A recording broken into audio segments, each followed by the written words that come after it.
Welcome back to Starfish Coaching. This time for my founders interview series, the tables are turned again, where I'm being interviewed by Vanessa Leung, success mindset coach. We have some candid conversations during her self-mastery talks, and we explore and dive into the myth of the starving artist, and we help you break through that limitation.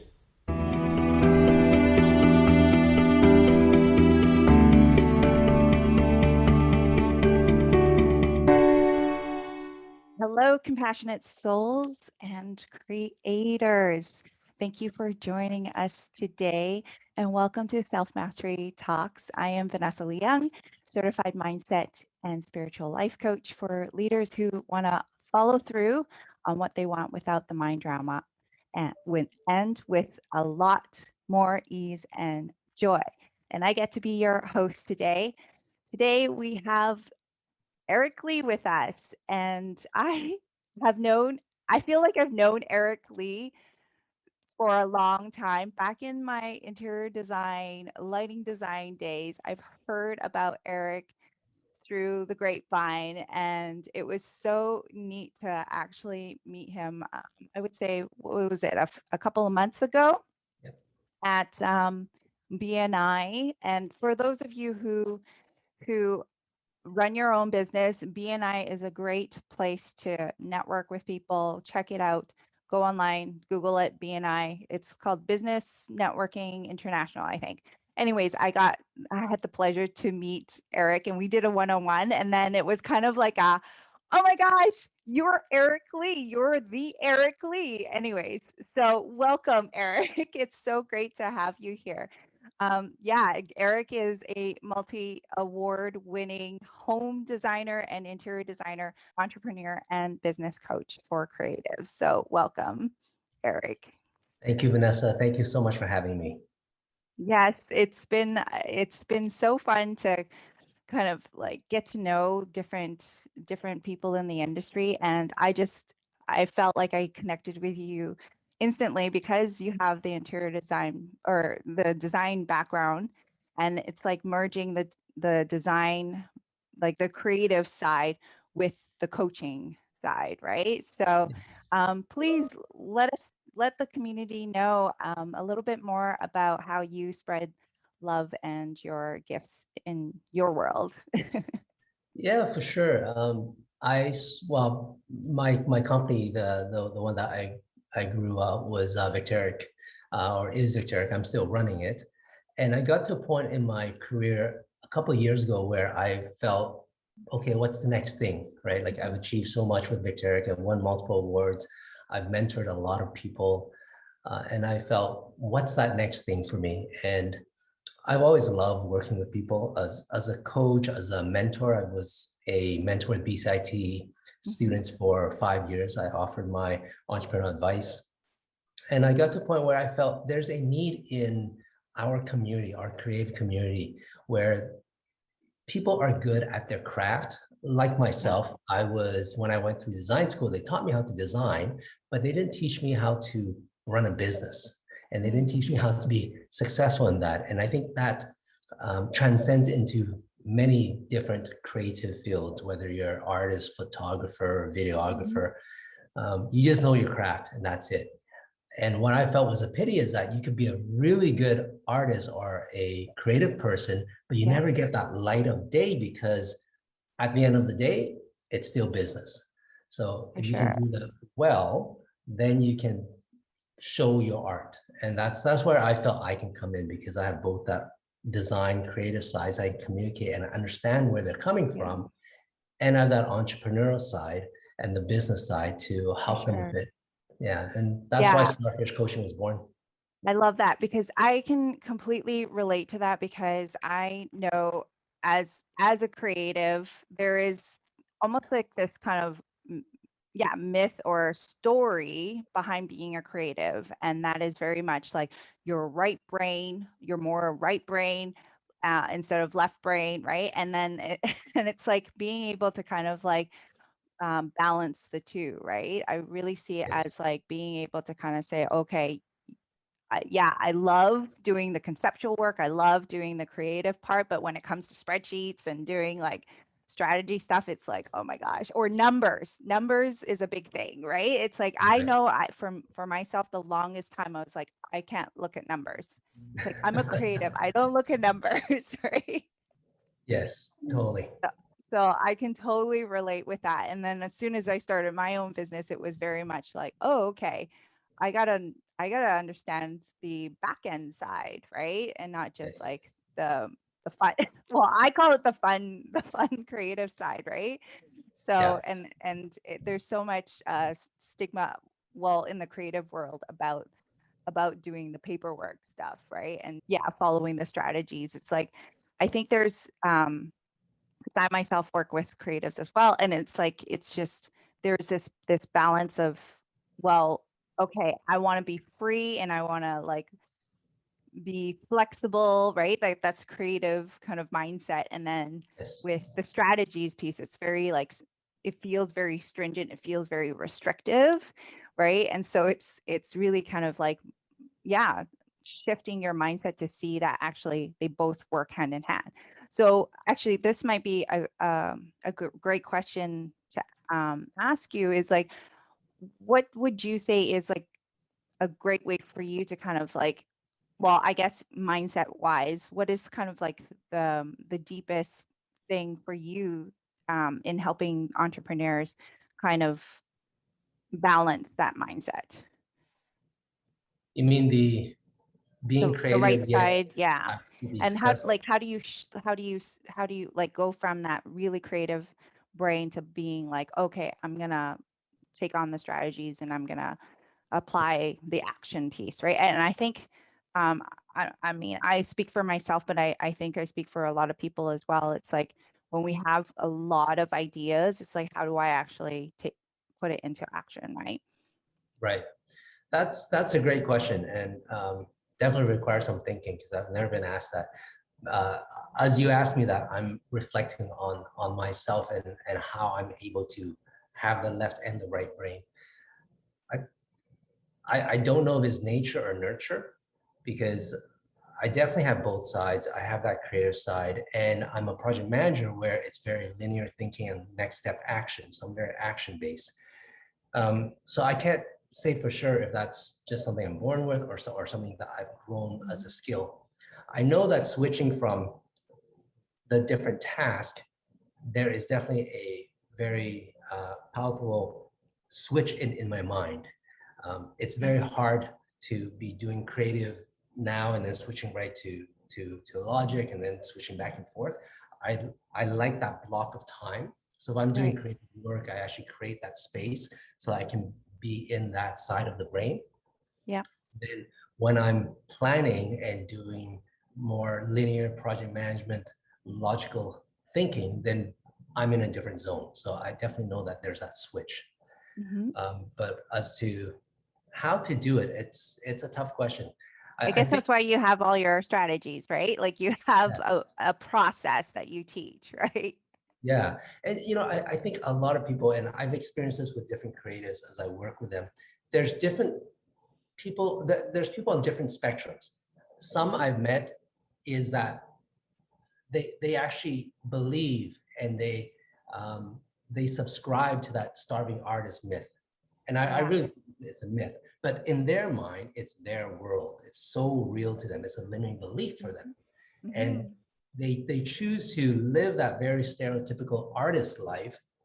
And there's a block in money, right? That comes with that Mm. stereotype. Yeah. So they're thinking, well, no, I'm an artist, therefore I have no money. It's just like given to them, and therefore I Mhm. can't be successful. I can be free. I can be, a hippie, for instance, that type of description, but I can't be successful. And Mm. that's the very extreme side. And then there are those artists who recognize that there is a possibility to be successful, but they don't have the tools and they don't have the skills. So they seek out coaches like me and everything else. So there's people on all spectrums. And I guess part of the work as a coach, as you know, is to help people change their perspective, change their mindset, because Yeah. that's really your world, but that's not the real world, right? Yeah. Uh, For yeah, sure, right? It's like really kind of, I like to see it as like whatever beliefs that we have about kind of our ability to succeed, it's kind of like, let's just question that. And I think you mentioned something pretty interesting that we don't actually talk a lot about is the money piece. And especially when for creatives, it's very much like, oh, and I know for myself, there was this belief of like, well, it doesn't feel right to actually get paid for what I love to do. It's Right. like there's this mindset of like, it's got to be hard work and it's got to be like work that feels horrible or terrible for you to get paid for it. And it's like, no, that's so not the way. And so it's like, there is another way. You can succeed and have fun at the same time doing what you love, right? Yes, for sure. And so many people take it as a given that you can't have both, Yeah. right? Yeah. No. Now, the And funny thing is on the flip side, as an artist working for someone, that's easy because you can choose the job and the role that you like. So if you're creative and you like to just focus on creative, great. You know, you're a designer and you focus this part. The boss, the owner, the manager, right. business side. Yeah. But what they don't recognize is that when they go into business for themselves, it comes with the territory, right? Mhm. You have to do everything, at least in the beginning. But what people don't see is that they think that's the only way and that's the end of it. But that's not Mhm. true. You know, I'm a great example of that. I'm a creative, but I've set up a team that can help me with everything else I don't like to do. For So sure. you need to learn about it, you need to know about it enough to get you through that. And then when you have the revenue to build a team, then you Mhm. can back up and hold on to things that you love. Like right now, I'm still the design director because I love that part. Yeah. Yeah. The business side, the accounting side, the finance side, all of those gets passed on. Right. And that's something that I want to help other creative businesses see and help them see, Yes. basically, because Yeah. I've done it before. No, it's great. And I think that you brought up another piece too, is like as a creative, when you go off on your own, there is this sense of like, oh, I have to do this on my own, right? And we forget about the collaboration piece, right? That we are meant to work with other human beings Yes. and lift each other up based on like using our different gifts, right? And we have different gifts for a reason, is because, you know, someone who does numbers is going to love numbers, right? And love that part of it and that piece of it. But this is where it's like, I see as an entrepreneur, it's very valid for you to learn these different back end things, right? Like learn all the different aspects of your business. And then not to say that you have to love it, but just still learn enough of it before you pass on to someone else, right? I don't know. What are your thoughts on that? Yeah, for sure. I'm a big believer. One of my highest values is constant growth and constant learning. Yes. So I'm always about how to improve myself. And Right. I think from that, going into business, actually, I learned so much. I've grown so much as an entrepreneur. Totally. In Yeah. design school, you learn a lot. And then for the next 2, 3 years of working in the industry, you become a better designer. But after that, when I started my business, I really learned so much being a business owner. And Mhm. people think that being a business owner is just about knowing how to run a business, learning a bit about the numbers. But for me, it's been so much more. I built a team up to 55 people.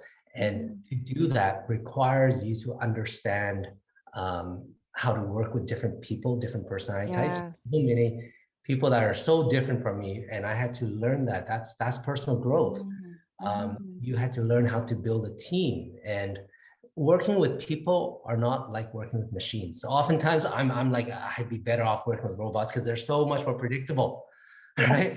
Yeah. But people, it just comes on left field sometimes with these HR problems, and you grow with that as a business owner, as a mentor, as a leader, Mhm. as just I guess going through all of that, thinking back all of my years, I've learned so much on just how to be a better person too. Because one of the things I always believe in is your company is stifled until you can grow. Your company will not grow. Mm. So people come to me and say, hey, how do I scale a business? Mhm.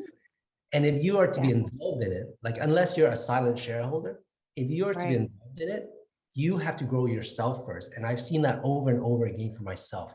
There are certain times in my business that I plateaued. And until I grew myself as a person and in my mindset and my perspective, I Yeah. didn't get to the next step. And now when I bust through that myself, then my team grew with me. So that's a very interesting thing that it's No, I love that. Actually, I think this is a great segue into talking about, yeah, what does self-mastery mean to you? Because I think you brought up such a great point that most of the time when you, or we're not taught that when you have a business that it's actually it's actually uh, I call it a spiritual journey. It's actually like a self mastery journey. It really is, right? It's really about learning more about yourself, and I see the business as being a way, an avenue of self expression. So yeah, what does self mastery mean to you, and how does that work together with your business? right. I'm going to get to self-mastery just a little bit later, but if I forget, remind me again, talk about Sure. self-mastery. I want to address a point that triggered when you were talking to me. Yeah. How I relate to business a lot when I talk to my clients is it's very much like having a child. Yeah. So you are the parent and Yes. you're having this child. The company is the same. So it is an expression of you from that perspective. I teach people values, vision, all of that stuff. And in the beginning, when you start a new business, those values are your values. They kind of come from that. And if you have partners, they are the combination of your two values, just like a husband and wife. The child, in the same way, is the same. So I find that it's very interesting.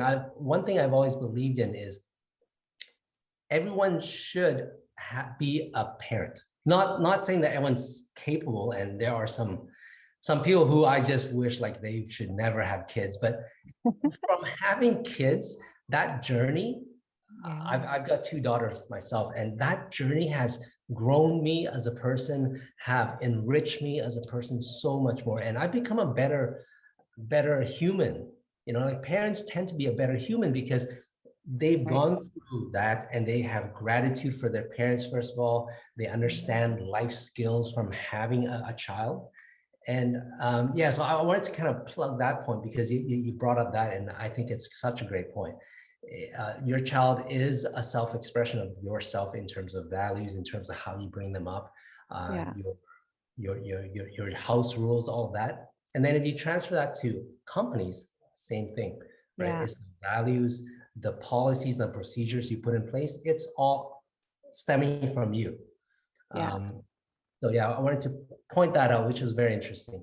No, I love that because actually I can share with you. This is my representative of the spirit of my business.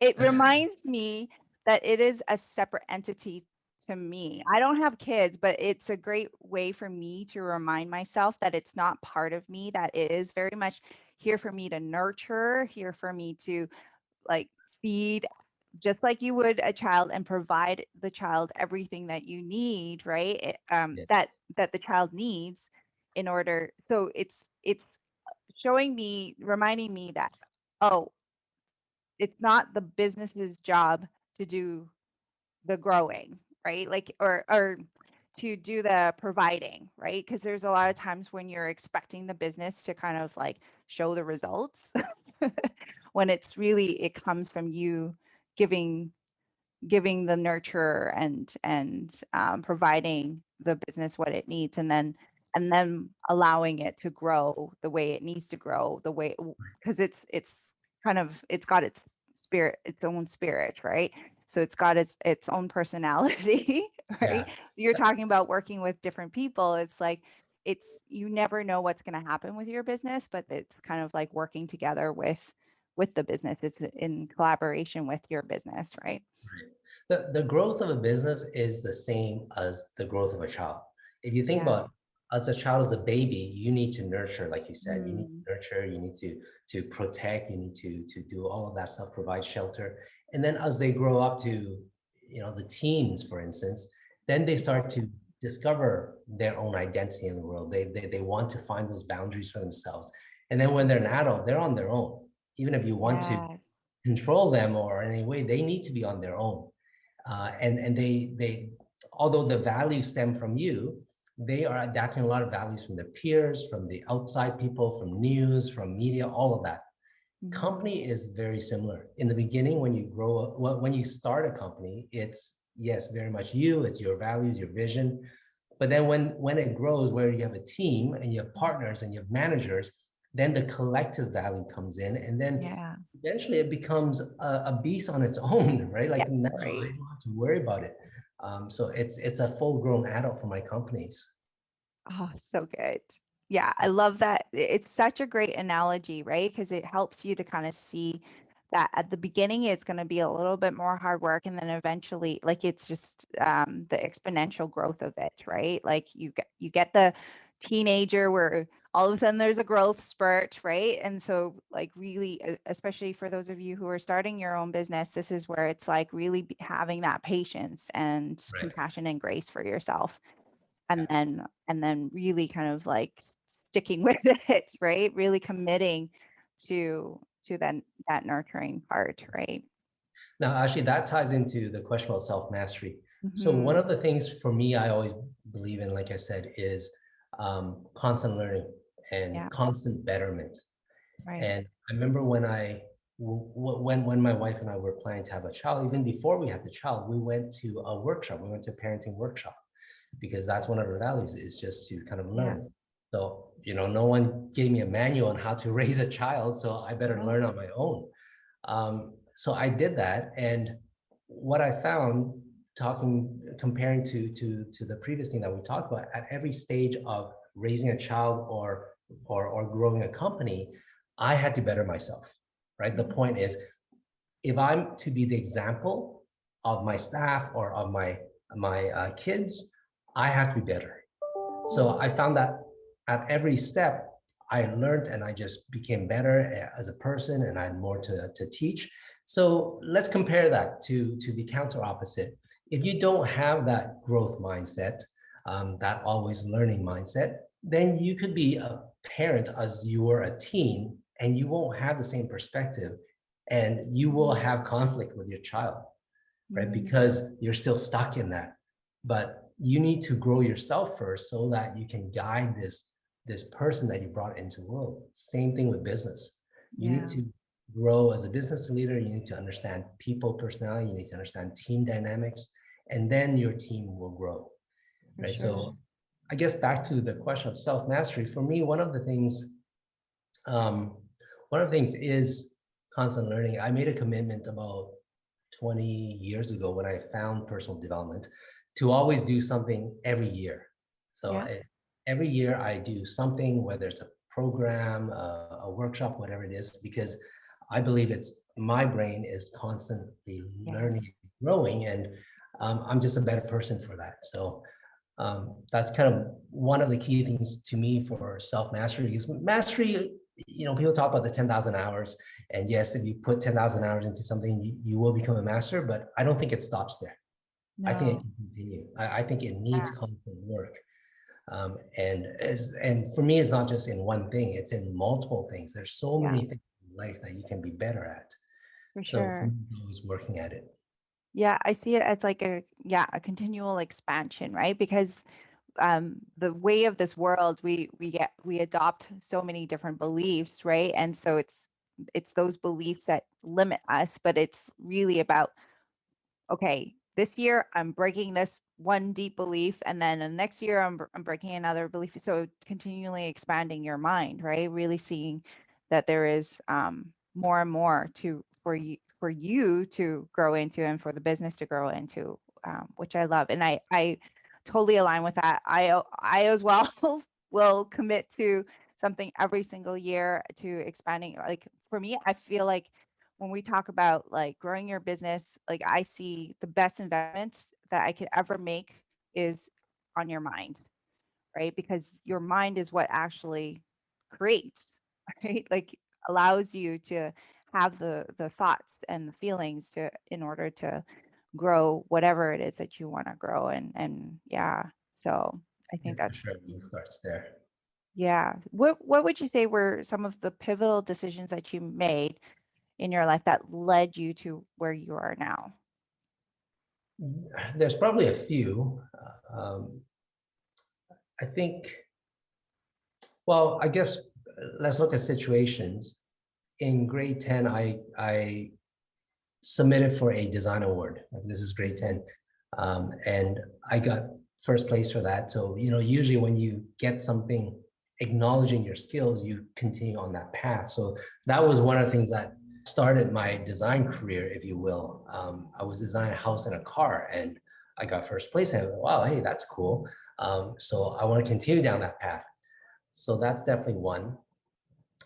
Another one was, um, what happened was, when we were building our first home, our first family home, Yeah. I was 18 then, and that's the first home that I designed. The short version of it is that basically we hired a builder, and halfway through, the builder took off with our money, my mom's money. And my mom's really distraught, but she's a very tough lady. I actually got a lot of my strength and values from her. She's a great role model. So she didn't give up. She went around the subdivision. She didn't know how to build, but she basically went around the subdivision and asked for help, and all the builders and everyone helped her. And from Mhm. seeing that, I'm like, wow, that's like resilience, right? Just don't let things take you down. Because if you imagine, she's quite a new, well, her language at the time was not good, and even right now it's not. She was a new widow, so she was raising four kids, and here's this builder that took off with all her life savings. Most Mhm. people just, like, they just quit right there and then, but Yeah. she got up from that, and from that moment she learned how to build, and she taught my other siblings how to build, and that's the reason why we're all in real estate right now. Yeah. So I think, as a bystander, seeing that meant a lot to me, and I continue to bring those values on Wow. and share that.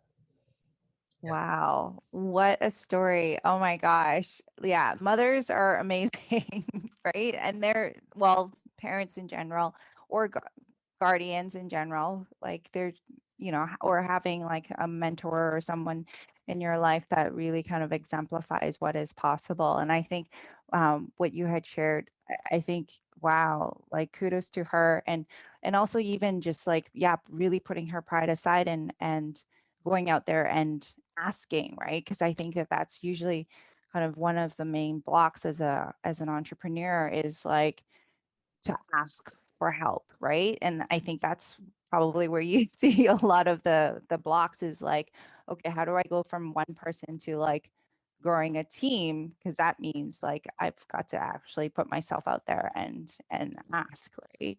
So what a great example of that. Thank you for sharing. Yeah, no problem.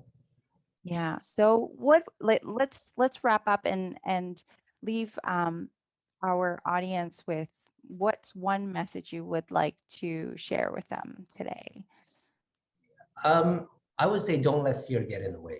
As I help people, I've seen people get stopped by fear. It's the what if, and what if this, and what if that. You can sit there and what if all you want, Yeah. but until you take action, Yeah. you won't have results. To me, action, you have a thought, right? So that's Mhm. the start of creation. If you think about it, it starts in your Yes. subconscious, it comes out as a thought, but that is always a thought until you apply action. Once you have the thought and action, then it becomes a creation. Yeah. It becomes a thing. And I think a lot of people are worried that, okay, if I take action, this is going to happen. You cannot create that perfect scenario in your mind. I'd Mhm. rather take the action, find out what happens, readjust my trajectory, and then Totally. take another action, because Yeah. at least I'm moving forward, Yeah. right? Whereas the person that's just sitting there worried about everything, they're still sitting there. They haven't moved any further. Yeah. No, I truly believe that that's the key to success, is really just moving past the fear, taking the action with with the unknown, right? Because that's really what the big fear is like, oh, I don't know if it's going to turn out the way. And I'm going to speak from the creative mindset of like, you got to be perfect. You got to be perfect up front, right? There's that a lot of perfectionism, right? And so it's like, no, I need to know that it looks great. It's gonna turn out great. Even before I take, like, I need to get all the ducks in the row in a row in order for me to take action. But yeah, that is really the key to success, is actually letting all of that go, like letting go of the need to know the how and taking the action. Like you said, it's because, yeah, without the action, you can't actually see the results, right? Yeah. So, thank you for sharing that. Anything else you would like to add or close off? Yeah, I guess two thoughts for that. One is success is iterative. People Mm, think that like they look at successful people and they think, oh, if I can just have that master plan, it'll get me right there. But no, success is iterative. What that means is you have to fail and then you find yes. success. If you Yeah. never go and do things and put action, you never fail and you never learn from that, you never find success. Right. So that's definitely something, hoping that your audience listening to this will get the point of that. The other thing I like to leave with is something I always remember I learned from one of my, I think it was a workshop, but it addresses the fear of failure. And most people don't move forward because they're worried about failing. Mhm, So there's this quote I remember, and it goes like, "Right, I'm willing to move forward because even if I fail and fall flat on my face, I'm still 5'6" further ahead." mhm. That's the Yeah. idea, because if you fall forward, well, you are 5'6" further ahead, or if you're 6 feet tall, then you're 6 feet further ahead. Love that. That's Yeah. the key, right? Because if you always are standing still and yeah, you don't fall flat, but then you're not Yeah. moving. Yeah. Right. And whenever you fall, your hands go first, right? So you're stretching yourself. You're extending yourself, right? Oh, Yeah. so good. Where can our audience find you? Yeah, the best place probably would be on my YouTube channel. That's something that I'm promoting growing. It's part of my mission to help people align with their purpose and passion. I have lots of business tips on there. I have success secrets, and I have founders interviews. So I also interview other successful people where they share tips. So there's lots of good knowledge in there that they can dive into. Yes. Uh, I think if they go to YouTube/Coach for Creative, or just search my name, I'm sure I'll show up there. And then also Instagram is my handle, which you'll post up on there. Yes. Yes. So we'll provide well, it's already in the description. You can find Eric on his website at Starfish Coaching, and then also the YouTube and the Instagram and Right. Facebook pages. Yeah. So thank you so much, Eric. Yes. Well, oh, I was just saying, I don't know if you're posting on my website, but if you have information about what I do as a coach, it's on starfishcoaching.net. Yeah, and there's a great description, videos, lots of videos for you to get to know Eric a little bit more. Thank you so much for your brilliance, Eric. And yeah, it's exciting to see you in in the creative world, helping creatives build and grow their business. So thank you for your work, and Thank thank you you for so much for joining us. having me. It was a pleasure. Great. So I hope this video has helped those out there who are still struggling with the starving artist myth. If you like my content, please subscribe to my channel to support it. And also, if you want to know more about my services, including online courses that I offer for business startups, visit my website at www.starfishcoaching.net.